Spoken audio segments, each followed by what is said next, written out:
뉴스쇼 금요일의 코너입니다. 뉴스의 이면을 훅 파고드는 시간. 훅 뉴스.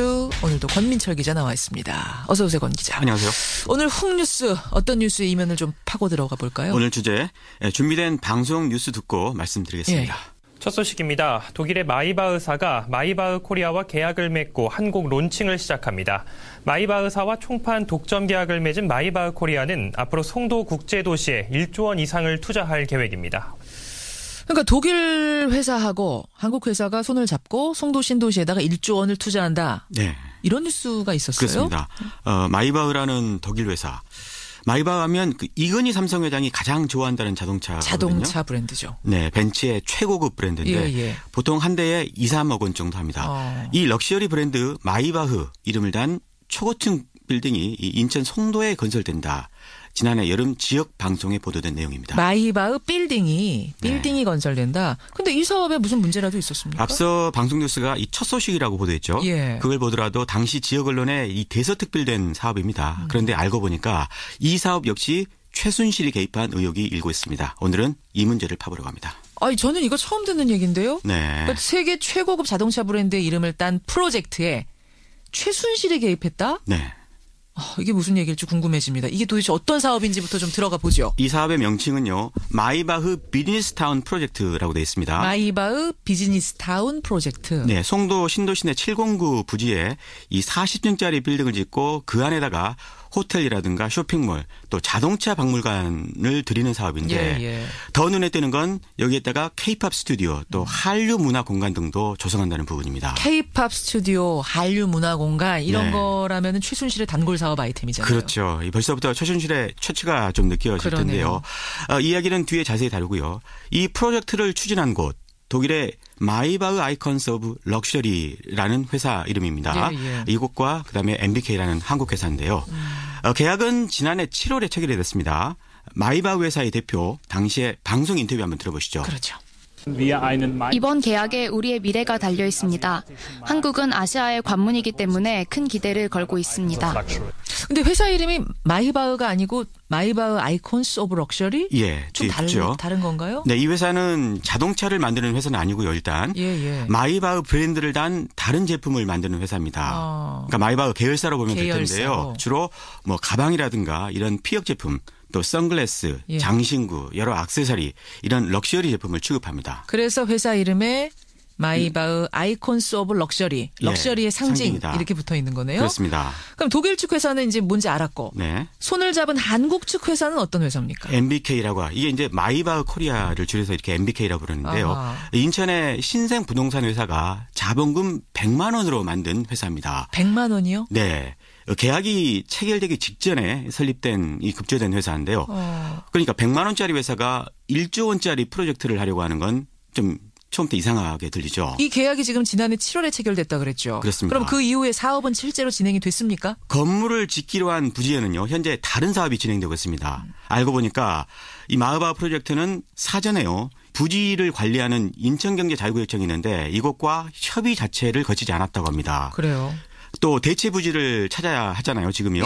그런데도 아무런 협의가 지금 없다고 합니다. 멈춰져 있다는 거네요. 인천경제자유구역청 관계자 얘기 들어보시죠.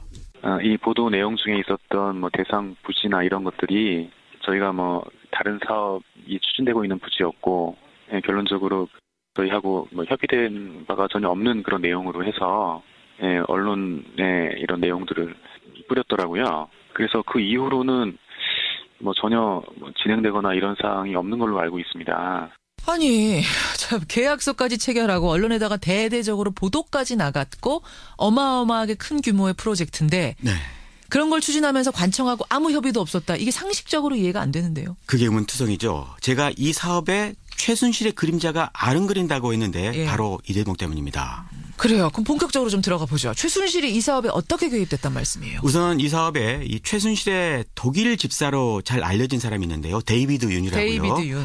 이 사람이 참여한 사실이 확인이 됐습니다. MBK 관계자 이야기 들어보시죠. 데이비드 윤도 지금 사실상 저희랑 연락이 안 되고 해갖고 지금 저희도 계속 연락을 좀 취하고 있는 상황이고 그렇습니다.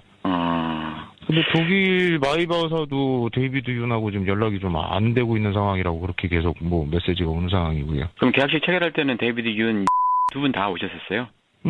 그때 다 왔죠. 데이비드 윤 이번 최순실 사건 국면에서 계속 들어봤던 이름이거든요. 그렇죠. 정확하게 누굽니까? 이 사람에 대해서 더 정확하게 알아보기 위해서 제가 이 독일 교민들에게 수소문을 해봤는데요. 교민들은 이 사람을 한국 이름 윤영식으로 지금도 부르고 있었습니다. 윤영식. 윤 씨는 이 파독광부 2세의 아들로요. 독일 국적 사업가인데 최순실과 독일에서 오래전부터 이 동업을 해왔다고 합니다. 한 교포 이야기 들어보시죠. 그 영식이도 순실이라고 해서 명품 여기서 많이 갖고 들어가기도 하고 여기서 명품 가게도 냈다가 다시 또 치우고 막 그랬었어요. 한 18년 전부터. 명품은 뭘 말해요? 뭐 많잖아요. 한국 사람들이 선호하는 명품 많잖아요. 그러니까 오래전부터 명품 관련된 동업을 해왔다는 거군요. 그렇습니다. 이번 마이바흐 회사도 결국은 명품을 만드는 회사니까요. 그렇죠. 연속성이 있는 것 같죠. 그러네요. 이렇게 오랜 동업관계에서 비롯된 신분관계 때문인지요. 이 데이비드 윤은 최근에는요. 이 청와대까지 자주 드나들었다고 합니다. 청와대에도? 네. 이 부분도 들어보시죠. 청와대에 들어가고 나오고 할 수 있는 그런 것도 있다고 그러고 청와대 근무한다는 소리도 막 했었고 그러니까 저는 그것이 어디까지가 진실인 거 하고 혼자 생각도 해봤어요. 지금 말씀하시는 이분은 데이비드 윤하고 가까운 사람인가요? 아주 가까운 사람입니다. 그러니까 최순실 게이트가 터지기 전까지도 물론 자주로 만났고요. 하지만 작년 연말 이후에 윤 씨가 종적을 감춘 이후로부터는 연락이 지금 안 되고 있다고 합니다. 그래요. 사실 7, 8년 전부터 동업을 해왔다지만요. 관계는 더 오래됐습니다. 얼마나요? 이 사람의 아버지가 아까 그러니까 파독광부라고 제가 말씀드렸었죠. 이름이 윤남수 씨인데요. 윤 씨는 제독 한인회장을 지낸 분입니다. 이 사람이 바로 최순실과 30년 지기라고 합니다. 아까 데이비드 윤의 아버지 때부터 최순실과의 긴 인연이 있는 거군요. 그렇습니다. 이번에는 다른 독일 교포 이야기 들어보죠. 윤남수 씨하고 최순실 씨는 얼마나 가까워요? 옛날부터 30년부터 서로가 알고 지낸 관계는. 그러니까 데이비드 윤하고 최순실이 2대에 걸쳐서 계속 연결이 된 거네요. 네. 아주 가깝다는 얘기고. 네. 근데 이 두 사람이 그러면 마이바흐하고는 어떻게 연결이 된 건가? 네, 그걸 알아보기 위해서 제가 마이바흐 쪽에요. 질문지를 이메일로 보내봤습니다. 하지만 아쉽게도요. 아무 회신도 받지 못했습니다. 답이 안 왔군요. 네, 다만 두 사람과 이 마이바흐가 승마로 연계됐을 거라는 추론은 가능할 것 같습니다. 거기서 또 승마가 나옵니까? 네, 마이바흐 회사가요. 취급하는 품목 가운데 최고급 마장 마술 용품이 있습니다. 아하. 가령 이 회사가 만든 굴레요. 이 굴레라면은 말 머리에 씌우는 장비거든요. 그거요. 예. 네, 이 한 개에 240만 원이었고요. 또 안장 보관함도 458만 원이 나섰습니다. 명품이네요, 그야말로. 네, 독일에서 승마하던 정유라 때문에 자연스럽게 마이바흐 쪽과 거래했을 개연성이 있어 보이는 대목이죠. 또 공교롭게도 최순실이 서울에서 타고 다녔던 자동차도 마이바흐입니다. 근데 최순실이 마이바흐를 타고 다녔다고 해서 그것만 가지고 송도의 마이바흐 프로젝트에 최순실이 개입했다 이렇게 연결시키는 건 무리인 것 같고요. 예, 여기서부터가 좀 중요한 대목인데요. 아까 인천자유경제청에서 이 프로젝트 자체를 모른다고 했잖아요. 모른다고 했죠. 사실 이 1조 원짜리 사업이 해당 관청의 허가라든가 승인 또 부지 제공 등과 관련한 협의나 협조 없이 언론에 공개부터 되는 게 이 불가능한 일이죠. 그렇죠. 더욱이 이 당시 해당 부지에 다른 사업이 추진되는 상황이라 더더욱 그렇습니다. 따라서 누군가 뒤를 봐줬기 때문에 계약까지 체결된 거 아니냐 이런 추론이 가능하겠죠. 실제로요. 마이바흐 홈페이지에 가보면 이렇게 적혔습니다. 뭐라고요? 이 사업이 인천시의 전폭적인 지원을 받고 있다. 이렇게요. 홈페이지에 그렇게 적혀 있어요? 인천시의 전폭적인 지원을 받고 있다? 그렇습니다. 아까 인천에서는 모른다고 했는데. 예. 홈페이지에요. 회사와 관련된 뉴스 리스트가 쫙 있는데 첫 번째에서 두 번째에 이게 기사가 배치가 돼 있더라고요. 그런데 저희가 이 회사한테 이메일로 질의를 했다고 그랬죠. 그 이후에 이 뉴스가 사라졌습니다. 독일 본사에다가 권민철 기자가 질문을 한 후에 그 부분이 사라졌어요? 네, 아마 삭제한 것 같죠. 저희가 다행히 사라지기 전 모습을 캡처했는데요. 이건 저희 노건뉴스 홈페이지에 공개할 테니까 한번 보시고요. 그렇죠. 이 사업이 인천시의 지원을 받았다는 또 다른 흔적도 있습니다. 작년 계약 체결 당시에 한국 측 회사 MBK라고 했죠. 이 회사 대표 김모 씨가 지역 케이블 방송과 한 인터뷰를 저희가 어렵게 찾아냈습니다. 이 부분도 한번 들어보시죠. 그렇죠.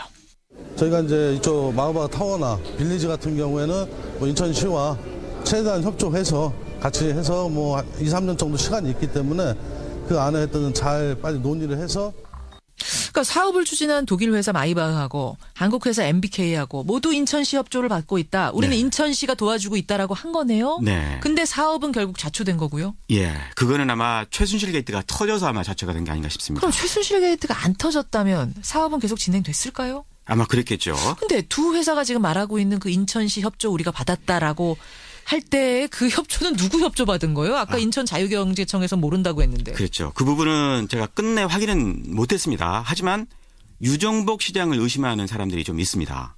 왜요? 왜 유정복 시장입니까? 유 시장은요, 이 박근혜 대통령 비서실장 출신이죠. 그렇죠. 안종범 전 수석과도 가깝습니다. 예. 그래서 최순실 게이트 때도 몇 차례 이 유정복 시장에 이름이 오르내렸거든요. K스포츠재단 사업하고 부영건설 사업하고 차움병원 사업 뭐 이런데 뭐 직간접적으로 연루돼 있는 거 아니냐 그렇습니다. 이런 거요. 예, 최순실 주변인도요. 이 최순실 씨 지시를 받고 유 시장을 만난 적이 있다 이렇게 증언을 했습니다. 한번 들어보시죠. 뭐 어대 거점 이런 거 뭐 그 체육시설 알아보라고 했을 때도 인천에 뭐 얘기해놨으니까 가면 된다라고 해가지고 그 뭐 윤정부 시장한테 가서 얘기도 하고 그랬던 것도 있고요. 그러니까 최순실 씨와 유정복 시장 간에 어떤 커넥션이 있었다 이런 의혹이군요. 그래서 이 마이바흐 사업이 실무자를 건너뛰고 고공에서 진행된 게 아니냐 이런 대목이 이제 있는 거죠. 인천시 해명 혹시 들어보셨어요? 인천시 입장은 마이바흐 프로젝트에 유 시장이 절대 관여하지 않았다 이렇게 해명을 했습니다. 그래요. 이 사업이 최순실 게이트로 결국 좌초가 됐다는 얘기인데 만약 게이트가 안 터졌다면 그거 어떻게 됐을까요? 투자자가 아마 이득을 받겠죠. 그리고 1조 원짜리 사업을 기획한 이 최순실 같은 사람들도 큰 부를 쌓았을 겁니다. 그래요. 이 사업이 그러니까 실패한 사업이기 때문에 사실은 이번 국정농단 사건에서 주목을 못 받았던 거예요. 좌초가 됐기 때문에. 그랬을 겁니다. 그렇지만 거꾸로 생각해보면 이렇게 쥐도새도 모르는 사이에 최순실이 노렸던 사업들이 대체 얼마나 많았던 건가 이 생각을 또 하게 되네요. 특히 이번 사업은 그동안 최순실 사업과는 유형이 상당히 다릅니다. 그래요. 그래서 그 부분에 대해서도 의미를 발견하셨으면 합니다. 만약 특검 활동 기간이 연장이 된다면 이 부분 또한 들여다봐야 되는 게 아닌가. 오늘 다룬 내용이 특검 연장의 또 다른 이유가 되진 않을까 그런 기대도 좀 해보고요. 오늘의 홍뉴스 권민철 기자와 함께했습니다. 수고하셨습니다. 고맙습니다.